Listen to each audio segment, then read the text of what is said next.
Hello everyone, welcome back to my channel. This is Sonia Jain from study Chashma. तो बच्चों, आज हम करेंगे क्लास 9th की हिंदी के बुक कृतिका का पार्ट 3 रीढ़ की हड्डी के प्रश्नोत्तर। तो चलिए स्टार्ट करते हैं। पहला प्रश्न है, राम स्वरूप और गोपाल प्रसाद बात बात पर एक हमारा जमाना था कहकर अपने समय की तुलना वर्तमान समय से करते हैं। इस प्रकार की तुलना करना कहाँ तक तर्कसंगत है? तो जो रामस्वरूप है और गोपाल प्रसाद जी जो थे, बार बार एक बात कर रहे थे कि एक हमारा ज़माना था, एक हमारा ज़माना था। आपने अक्सर अपने घरों में भी सुना होगा, बड़े बुजुर्ग करते हैं, हमारे टाइम में तो ऐसा होता था, हमारे टाइम में ऐसे होता था।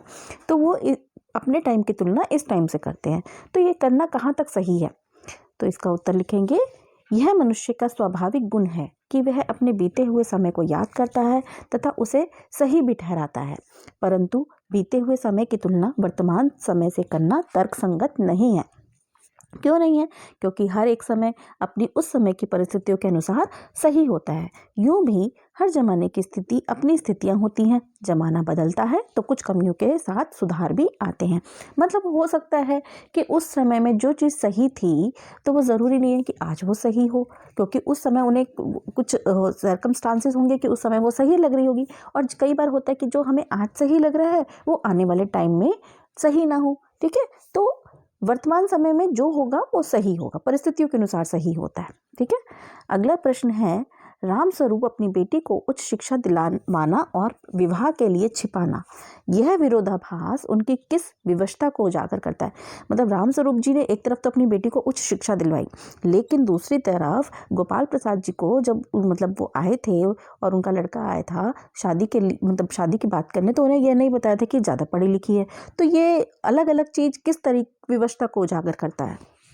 राम स्वरूप का अपनी बेटी को उच्च शिक्षा दिलवाना और विवाह के लिए ये बात छिपाना कि ये विरोधाभास उनकी इस विवशता को उजागर करता है कि आधुनिक समाज में सभ्य नागरिक होने के बावजूद उन्हें अपनी बेटी के भविष्य की खातिर रूढ़िवादी लोगों के दबाव में झुकना पड़ रहा था।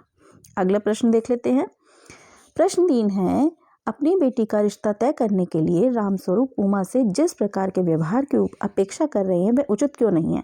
रामस्वरूप जी अपनी बेटी से कैसा व्यवहार की अपेक्षा कर रहे थे कि वो उनके सामने कुछ बोले नहीं। ठीक है। और दूसरा, वो कम सुंदर थी तो उनको मतलब सौंदर्य प्रसाधन ला के दिए थे कि तुम ये मेकअप करो ताकि तुम सुंदर दिखो, और मतलब ऐसा आचरण करो कि मतलब तुम कम पढ़ी लिखी हो। तो ये क्या है, क्यों नहीं है उचित?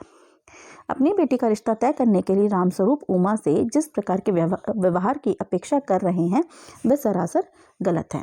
एक तो वह अपनी पढ़ी लिखी लड़की को कम पढ़ा लिखा साबित कर रहे हैं, और दूसरा उसकी सुंदरता को और भी बढ़ाने के लिए नकली प्रसाधन सामग्री का उपयोग करने के लिए कहते हैं, जो कि बिल्कुल ही अनुचित है।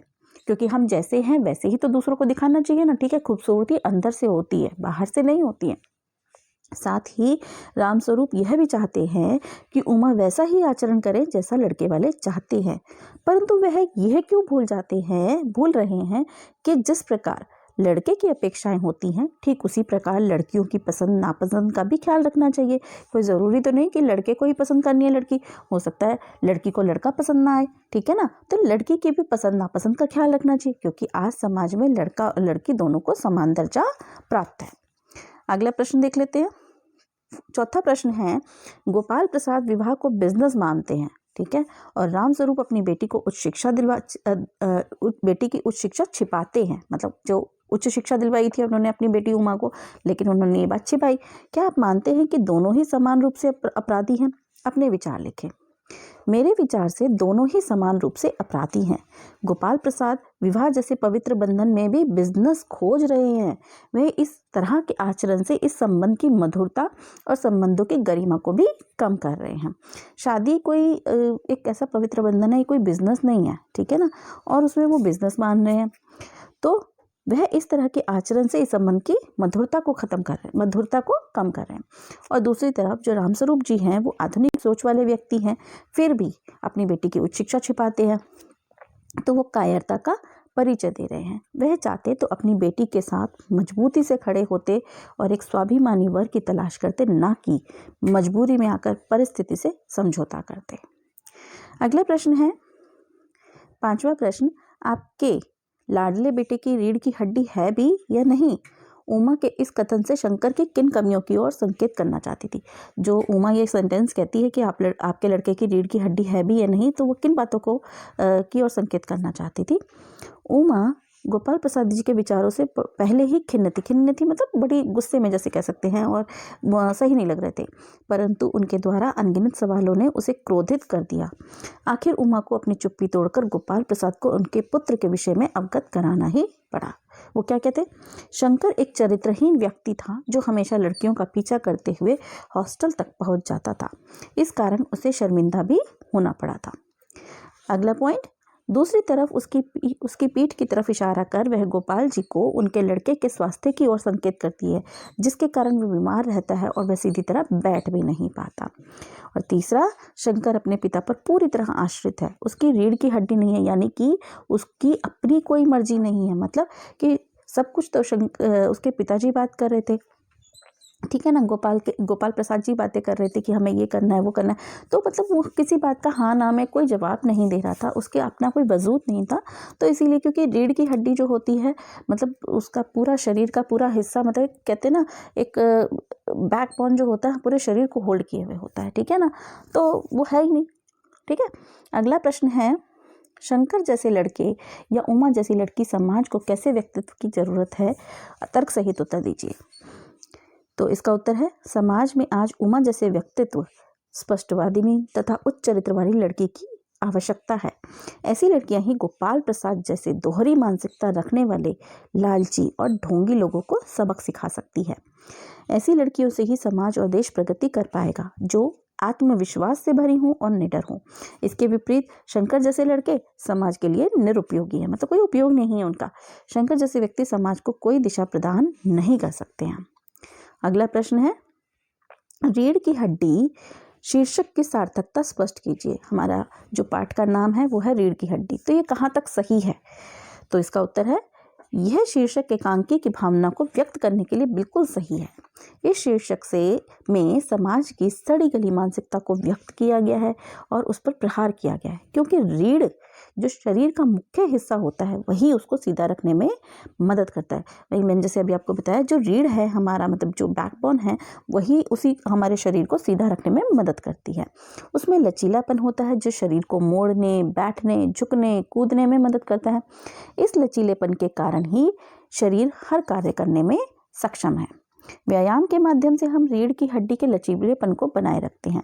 उसी तरह समय के अनुसार पुरानी नीतियों और परंपराओं का बदलना आवश्यक है। जैसे कि पहले व्यायाम वगैरह इतने नहीं होते थे, लेकिन हमने धीरे धीरे देखा कि मतलब इसको हमने व्यायाम के अलग अलग माध्यम सीखे, ठीक है, जिससे हम रीढ़ की हड्डी के लचीलेपन को बनाए रखें। यह समय की मांग है। जब यह रीतियाँ या परंपराएं मनुष्य के हित के स्थान पर उनका अहित करने लगे तो वे विकार बन जाती है। यह एकांकी समाज में व्याप्त इन विकारों पर कटाक्ष करता है। हमारा समाज इन मानसिकताओं का गुलाम बनकर बिना रीढ़ वाला शरीर हो जाता है, मतलब हमारा समाज में रीढ़ ही नहीं होती तो शरीर को होल्ड कैसे करेगा। दूसरी तरफ यहाँ शंकर जैसे लड़कों से भी यही तात्पर्य है, बिना रीढ़ का, मतलब जैसे उमा ने कहा था कि इसके रीढ़ की हड्डी है भी या नहीं। इस प्रकार के लड़कों का अपना कोई व्यक्तित्व नहीं होता, ना ही उनका अपना कोई चरित्र होता है। ये सारी उम्र दूसरों के इशारे पे ही चलते हैं। यह लोग समाज के ऊपर बोझ के सिवाय कुछ नहीं होते, इसलिए उन्हें बिना रीढ़ की हड्डी वाला कहा है।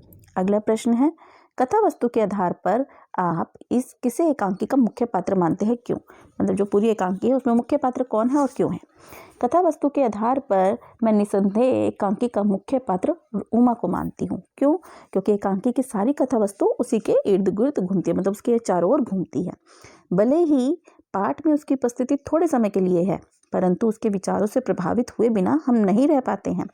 वह हमें बहुत कुछ सोचने के लिए मजबूर करती है। उसकी उपस्थिति नारी समाज को एक नई सोच और दिशा प्रदान करती है। समाज की मानसिकता पर व्यंग करने का जो प्रयास लेखक ने किया है उसका माध्यम उमा ही है। अगला प्रश्न है, एकांकी के आधार पर राम स्वरूप और गोपाल प्रसाद की चारित्रिक विशेषताएं बताइए। अब इनके दोनों की चारित्रिक विशेषताएं बतानी है। तो रामस्वरूप और गोपाल प्रसाद जी की चारित्रिक विशेषताएं इस प्रकार है। पहला, रामस्वरूप जी आधुनिक और प्रगतिशील विचारधाराओं से संपन्न हैं, परंतु एक मजबूर पिता हैं। देखो, आधुनिक और प्रगतिशील विचारधाराओं से संपन्न क्यों है? क्योंकि तभी तो उन्होंने उमा को अच्छी शिक्षा दिलवाई, उच्च शिक्षा दिलवाई। लेकिन एक मजबूर पिता है। मजबूर पिता क्यों है? तो क्योंकि उन्होंने कहा था कि उनके जो लड़के वाले आएंगे गोपाल प्रसाद जी, उनके सामने कुछ नहीं बोलना उमा को बोला था, और उनकी जो उच्च शिक्षा भी कम करके बताई। ठीक है, उनकी शिक्षा के बारे में छुपाया।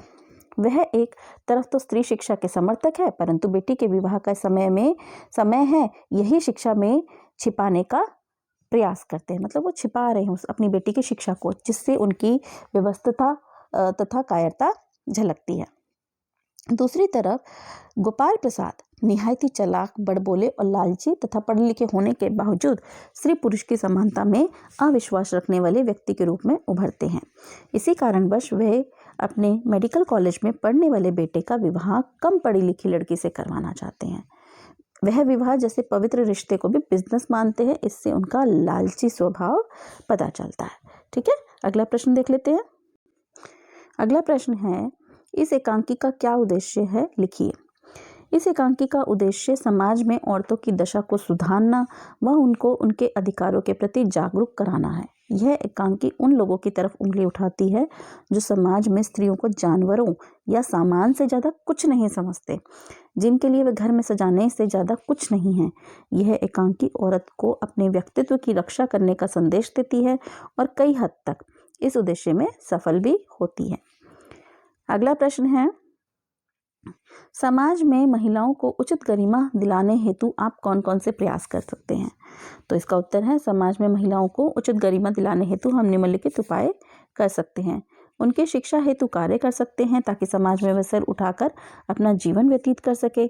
मतलब कि जो भी उनको कोशिश करें कि वो अच्छे से अच्छी शिक्षा प्राप्त करें।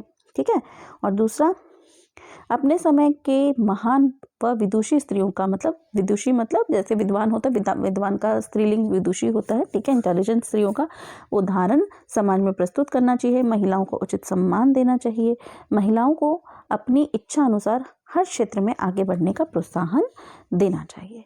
तो बेटा, यहाँ पर हमारे सारे प्रश्न उत्तर कंप्लीट होते हैं। अगर आपको मेरे वीडियोस अच्छे लगते हैं तो प्लीज़ उन्हें लाइक कीजिए, शेयर कीजिए, मेरे चैनल को सब्सक्राइब कीजिए। So stay tuned for more videos. Till then, bye bye.